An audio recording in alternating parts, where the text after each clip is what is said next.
चलिए दोस्तों, मैं देवेश कुमार पाठक एस्ट्रोलॉजर आप सभी का अपने YouTube चैनल अल्टीमेट ज्योतिष गुरु में हृदय से वंदन करता हूं। एक बहुत ही महत्वपूर्ण वीडियो मैं आपको देने जा रहा हूं।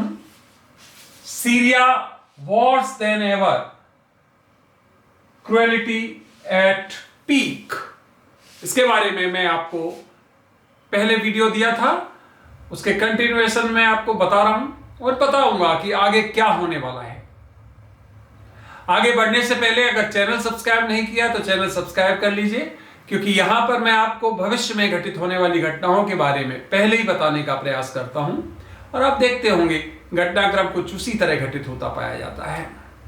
शेयर करिए ग्रुप्स में और कंटेंट्स अच्छे लगते हैं तो लाइक भी करते रहिए। चलिए आगे बढ़ते हैं। इस वीडियो को आगे बढ़ाने से पहले एक बहुत ही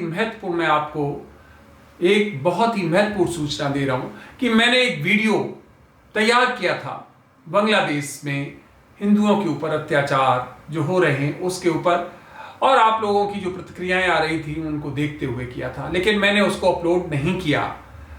उसका कारण है कि वो वीडियो में मेरे मन की एक भड़ास निकल गई थी और वो इतनी तीखी थी कि मुझे ऐसा महसूस हुआ कि हो सकता है कि वो हमारे भाइयों के लिए कुछ गलत, सरकार के लिए भी हो सकता है गलत संदेश लेके जाती, तो इसलिए मैंने उसे अपलोड नहीं किया।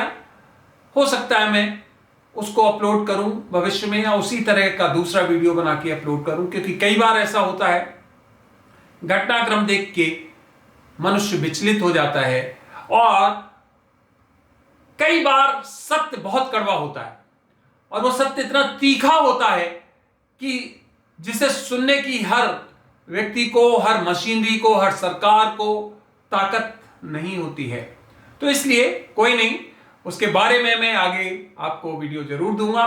उससे मैं विचलित हूं, जो घटनाक्रम हुआ है इसमें कोई शक नहीं है, और जो घटनाक्रम हो रहे हैं वो अच्छे नहीं हैं और उनके विरुद्ध जरूर कार्यवाही का एक चल रहा है प्लान। मैं आपको ठीक बता रहा हूं, सरकार की तरफ से भी वो मैं आपको वीडियो दूंगा, क्योंकि ऐसे रिवील नहीं करना चाहिए एडवांस में कुछ चीजें, लेकिन हां फिर भी मैं आपको इंडिकेट जरूर करूंगा।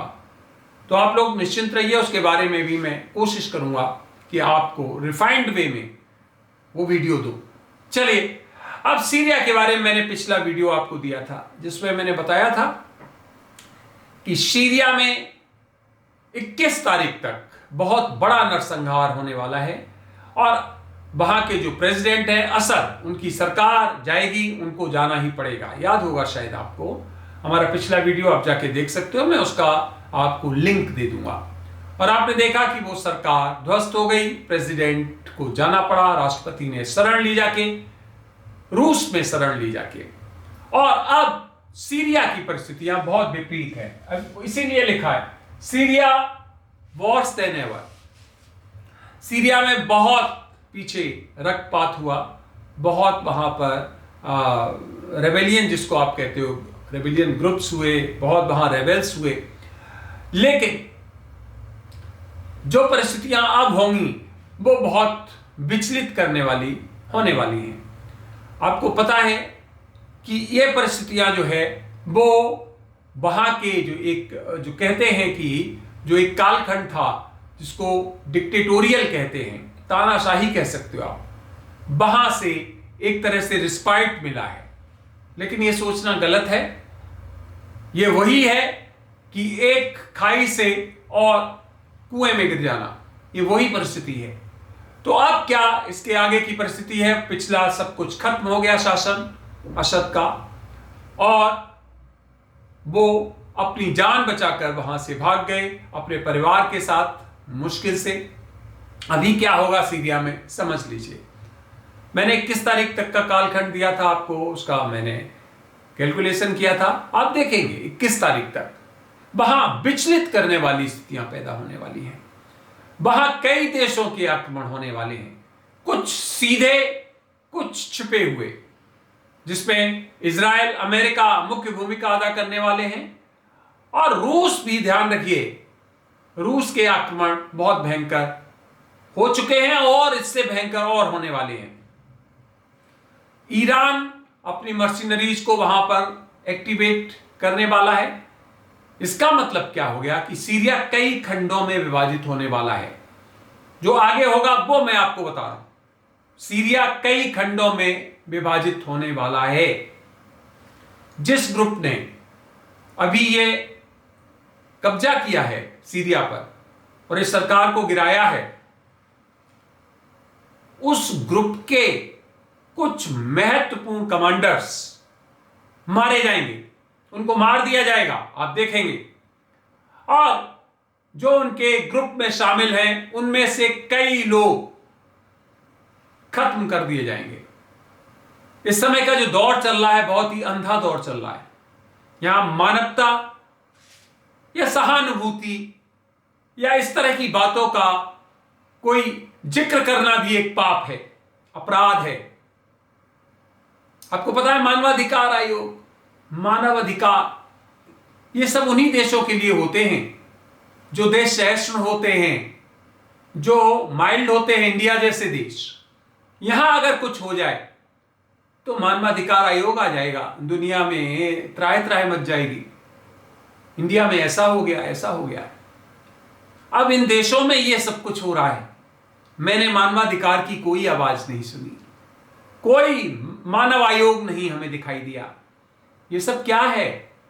हिपोक्रेसी, पाखंड समझिए इसको, जो दुनिया को जिधर चाहे उधर झुला रहा है। अगर यहां कुछ जम्मू कश्मीर में या किसी क्षेत्र में कुछ हो जाए तो मानव के अधिकारों का हनन हो रहा है।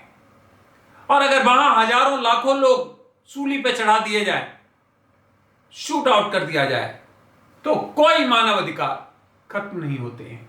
अमेरिका जो कि गारंटर बनता है, सबसे बड़ा, कहता है कि प्रजातंत्र के हम संरक्षक हैं, सबसे ज्यादा अगर हनन कहीं से होता है तो उसी की नीतियों से होता है। बहुत कड़े शब्द हम प्रयोग नहीं कर सकते हैं, आपको पता है, कुछ डायरेक्टिव्स हैं, और वैसे भी हमारी आदत नहीं है बहुत ज्यादा कड़े शब्द प्रयोग करने की। हम आपको सिंपल शब्दों में समझाने का प्रयास करते हैं। तो अमेरिका सबसे अगली भूमिका अदा करता है, जिसने ये किया है पूरा सीरिया में। $10 मिलियन उसके अगेंस्ट हैं। अमेरिका ने उस पर पुरस्कार बोला हुआ है, लेकिन अब उसी को सपोर्ट किया गया है। तो खैर वो मारा जाएगा, ये निश्चित मानिए आप। आगे पीछे उसकी यही परिस्थितियां चल रही, उसके कई कमांडर्स भी मारे जाएंगे। और सीरिया पर अधिकार करने का उसका सपना पूरी सीरिया पर पूरा नहीं होगा। कुछ इसमें इजराइल हड़प करेगा, कुछ टर्की हड़प करेगा, कुछ ये ग्रुप्स अलग अलग वो हड़प करेंगे, और सीरिया कई खंडों में आप देखेंगे अलग अलग खंडों में विभाजित सा हो जाएगा कि किसी खंड पर किसी का अधिकार है, किसी पर किसी का अधिकार है। गोलन हाइट्स पे आप देखेंगे इजराइल और ज्यादा अतिक्रमण कर लेगा, आगे तक बढ़ जाएगा, इजराइल अपना क्षेत्र बढ़ा लेगा, उधर से टर्की अपना कुछ क्षेत्र बढ़ाएगा, और कुर्द जो लोग हैं उनको काफी हद तक मार दिया जाएगा, उनके अगेंस्ट बहुत ज्यादा, जिसको आप कहते हो, अत्याचार किया जाएगा। इसी तरह से सीरिया 6 पार्ट्स में बंटने की परिस्थिति में आएगा। तो इस तरह से सीरिया वैसे ही बर्बादी की परिस्थितियां हैं वहां पे। आप देखेंगे वहां बीभत्स पिक्चर्स आएंगी सामने, डरावनी पिक्चर्स आएंगी जो हम लोग देख नहीं पाएंगे, क्योंकि बताया ना, मानवाधिकार कुछ नहीं है। ये सनातन धर्म थोड़ा ही है जिसमें किसी कीड़े मकोड़े को मारना भी यह समझा जाता है कि नहीं, वो भी जान है उसमें। वृक्ष को काटने में भी हम लोग कितने हिचकते हैं। ये वो सभ्यताएं थोड़ी हैं। यहां तो खून का बदला खून, और वो भी कैसा, ऐसा कि सामने वाला डरे, सामने वाला देखे तो वो भयभीत हो। उसे मतलब नहीं है मानवाधिकार क्या होते हैं, या उसमें भी जान है, या हमें कैसे पेश आना चाहिए, कुछ नहीं। तो आप देखेंगे सामने शूट आउट देखेंगे, आप चौराहों पर देखेंगे लोगों को फांसी पर लटकाया जा रहा है, महिलाओं के साथ अत्याचार होंगे, सामने देखेंगे आप, बच्चियों के साथ बलात्कार दिखाई देंगे आपको, ये सब कुछ दिखाई देगा। शर्म की बात यह है कि ये मानव अधिकार आयोग या मानव अधिकार नाम की चिड़िया कुछ नहीं बोलेगी। यूएनओ बिल्कुल मौन व्रत धारण, कोई सुनता ही नहीं। यूएनओ है क्या? यूएनओ में 5 कंट्रीज वो बना रखे, बाकी सब पिट्ठू कंट्रीज हैं। यूएनओ के बारे में पहले वीडियो दे चुका हूं, इररेलेवेंट हो जाएगा, हो गया, कोई नहीं सुनने वाला है यूएनओ की। कहीं से आवाज ही नहीं आती। आवाज किसकी आएगी? अमेरिका बोलेगा तभी तो, सबसे ज्यादा फंड्स तो वही देता है। 5 देशों को निकाल दो, बाकी तो सब पिट्ठू रह जाते एक तरह से। तो इसका मतलब है कि धर्म अधर्म ये सब कुछ एक तरह से अब उपहास हो चुका है। हमेशा ऐसा हालांकि रहा है, जिसके पास शक्ति रही है उसने जो कह दिया वही कानून बन गया। लेकिन बीच में ऐसा जरूर लगा था कि नहीं, अब सत्य की विजय होती है, अब तो कानून हर देश में है और कानून से ही सब कुछ चलता है। नहीं, अभी भी ऐसा नहीं। जो शक्तिशाली कह दे बस वही ठीक है। अमेरिका जो कह दे ठीक है, चाइना जो कह दे ठीक है। चाइना के अगेंस्ट किसी की जरूरत नहीं है, जो कुछ कह दे। रूस देखो, जो चाहे जब चाहे कर रहा है। इजराइल, तो अब आप समझ गए होंगे, शक्ति की पूजा होती है और कुछ नहीं होता है। तो सीरिया पूरी तरह से खंडित होने वाला है, और केवल सीरिया नहीं, आप देखेंगे कि वहां से यह युद्ध आगे इग्नाइट होगा, आगे बढ़ेगा, और इस युद्ध की जो अंत है बिल्कुल भी अच्छा नहीं है।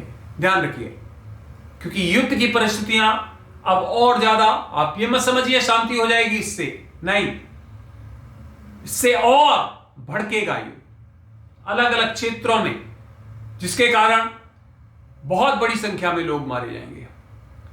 साथ ही साथ मध्य एशिया और ज्यादा डिस्टर्ब होने वाला है। उधर रूस यूक्रेन चल ही रहा है, उधर चाइना तैयार बैठा हुआ है, बिल्कुल देख रहा है कब मौका मिले। नाटो मौके की तलाश में है। तो ये सब परिस्थितियां बता रही हैं 21 दिन बचे हैं इस 2024 में। बहुत बुरा समय ये गया है इस वर्ष, आपने देखा होगा, मैंने पहले ही बताया था 2024 बहुत खतरनाक है। 2025 हाँ, अब मैं कहूं उससे भी ज्यादा खतरनाक है, तो आपको अतिशयोक्ति लगेगी, इसलिए अभी नहीं कहूंगा। मैं इस पे वीडियो बनाऊंगा 2025 के ऊपर, कुछ वीडियोस आपको दूंगा, बताऊंगा किस क्षेत्र में क्या परिस्थितियां रहने वाली हैं। लेकिन हां, शांति दूर दूर तक नहीं दिखाई दे रही है। ध्यान रखिए, यहां पर महत्वपूर्ण, भारत में डिस्टर्ब करने की पूरी पटकथाएं लिख दी गई हैं, और कभी भी आप देखेंगे कि यहां तात्कालिक रूप से कोई राइट्स, जैसे भी संबल में देखा था आपने, या इसी तरह की कोई, मतलब जिनका कोई पहले से एस्टिमेशन नहीं होगा, वो होने वाला है। यहां पर पूरी पटकथा लिख दी गई है। मैं पहले ही बता चुका हूं, आज नहीं कह रहा हूं, उसका कालखंड आ रहा है। मैं बताऊंगा आपको कि यह कालखंड दिखाई दे रहा है। इसी तरह बंगाल में भी आपको बताया था, अगर याद हो, कि बहुत भयंकर हथियारों की वहां पर स्टॉक्स किए जा रहे हैं। अभी वहां पर आपको याद होगा कुछ ऐसा पकड़ा गया है जो बहुत ही खतरनाक, जिससे परमाणु बम बनाने के लिए उसका प्रयोग किया जाता है, वो किसी के पास प्राप्त हुआ है। तो इसका मतलब है खतरा बहुत बड़ा है। भारत की एजेंसीज बहुत इफेक्टिवली काम कर रही हैं, इसमें कोई शक नहीं, लेकिन और ज्यादा इफेक्टिव होने की जरूरत है। खासकर ये नॉर्थ ईस्ट जो है वो अब हमारे लिए नासूर बनने वाला है। तो ध्यान रखिए, इससे सटे हुए जो राज्य हैं वो सबसे ज्यादा सिरदर्द देने वाले हैं। आगे वीडियोस मैं इस पर आपको जल्द ही देने वाला हूं। तो फ्रेंड्स, सीरिया आप देखेंगे कि अब और ज्यादा वहां पर खून बहने वाला है। लोगों को वहां से भागने का मौका मिले तो वहां से ज्यादातर लोग पलायन कर जाएं। ये स्थिति वहां पर होने वाली है, समझ लीजिए आप। आपस में इन गुटों में गोलियां चलने वाली हैं। जो अलग अलग वहां पर ग्रुप हैं, इनमें आपसी क्लैश होने वाला है। और वहां की अर्थव्यवस्था की तो खैर भूल जाइए। अब जो कुछ होगा वो आप खुद समझ सकते हैं ऐसे में क्या होगा। और रिवेंज, बदले की भावनाएं बहुत होंगी। वहां जो कैदी हैं उनको सबको छोड़ दिया गया है, मैक्सिमम खतरनाक कैदी। अब वो अपने बदले लेंगे। ध्यान दो, जो पीछे के सत्ता में लोग थे उनसे बदले लिए जाएंगे। उनको मारा जाएगा, उनको तलाशा जाएगा, उनको सार्वजनिक रूप से बेइज्जत किया जाएगा और फिर फांसी पर लटका दिया जाएगा, मार दिया जाएगा। अब इस कानून व्यवस्था नाम की कोई चीज नहीं, संविधान का कोई मतलब नहीं कहीं पर। तो यह है जिसको कहते हैं खुली छूट। ये सब कुछ आप देखने वाले हैं। 21 तारीख के बाद क्या होगा वो भी मैं आपको दूंगा। अभी 11 दिन बाकी हैं। देखिए आप, ये सब कुछ घटित होगा वहां पर। और ज्यादा कानून व्यवस्था की पैरालाइज हो जाएगा। कानून व्यवस्था नाम की कोई चीज ही नहीं रहेगी, ऐसे समझ लीजिए। और इजराइल के साथ ध्यान रखिए, संघर्ष अभी सीरिया में बढ़ेगा। इजराइल के साथ ये संघर्ष बढ़ने वाला है और जिसमें कुछ महत्वपूर्ण कमांडर्स इजराइल खत्म करेगा। ये सब आपके सामने बहुत जल्दी आएगा। आगे इस पर मैं और आपको महत्वपूर्ण वीडियो दूंगा। और भी विषय जो मैंने इसमें मेंशन किए हैं उन पर भी मैं वीडियो आपको जल्दी दूंगा। आपने अपना अमूल्य समय दिया, उसके लिए बहुत बहुत धन्यवाद। अगला वीडियो मैं जल्द ही आपको किसी महत्वपूर्ण इशू पर देने वाला हूं। तब तक आप सभी को मेरी तरफ से ओम नमः शिवाय, नमस्कार।